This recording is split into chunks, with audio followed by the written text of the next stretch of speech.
Hi, my name is Hans Karlberg, and the book I chose to talk about today is Hatchet by Gary Paulsen. Gary Paulsen grew up in Minneapolis, Minnesota, which is actually where my father was born. But because of growing up in Minnesota, he was very familiar with the outdoors and the wilderness.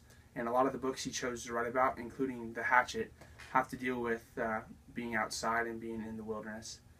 So I grew up in Anchorage, Alaska, so I'm also familiar with exploring and spending time in nature. So that's one of the reasons why I really love this book. But basically, The Hatchet is about a boy named Brian who gets found in a very life or death situation.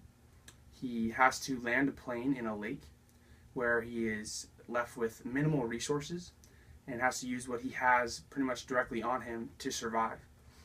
I've never been in a life or death situation like that, but I have been in some serious situations before where you had to think quick on your feet, and that's why I could relate to this book. But another reason why I love The Hatchet by Gary Paulsen is because of the imagery that it creates in my own mind.